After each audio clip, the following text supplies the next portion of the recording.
down 45%.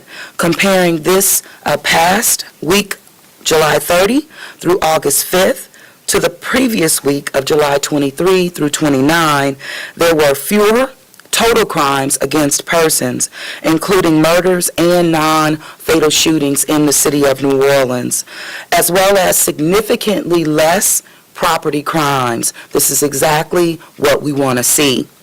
Going against 258 versus 347, again, moving in the right direction, but getting a handle on those property crimes just proved to be impactful in overall crime stats, but the city being safer. Auto thefts, looking at 88 versus 124, again, progress.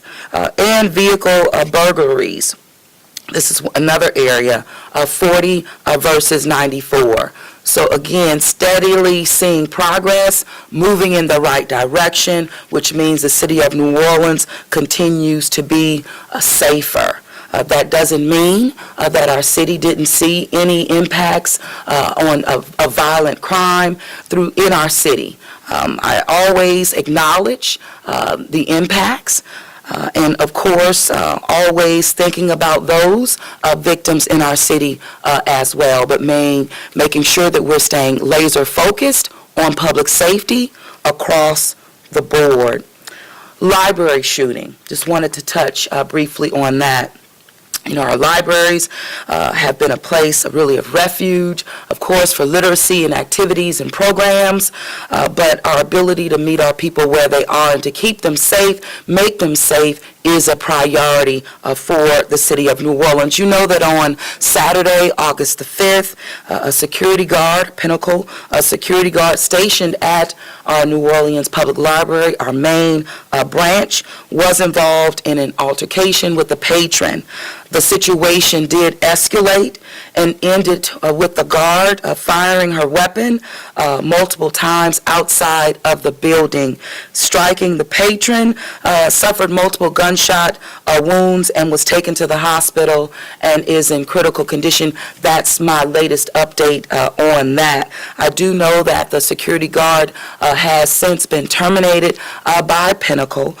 Pinnacle is the contractor for our public libraries, and I am also told that the guard was not only detained at the scene, but is facing charges relative to the actions on Saturday, August the 5th. As I mentioned at the start of this, our libraries remained a point of refuge for programming as well as literacy activities, but clearly during this phase of excessive heat as well. So we are making sure and working with the contractors that the library continues to be a safe haven and a safe place for all of our people who visit. Heat resources.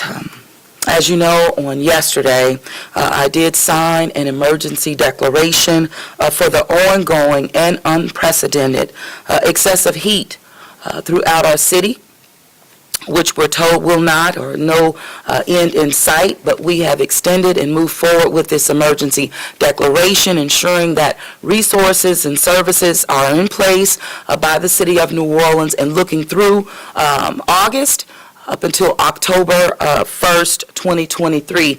Again, we're at the height of hurricane season.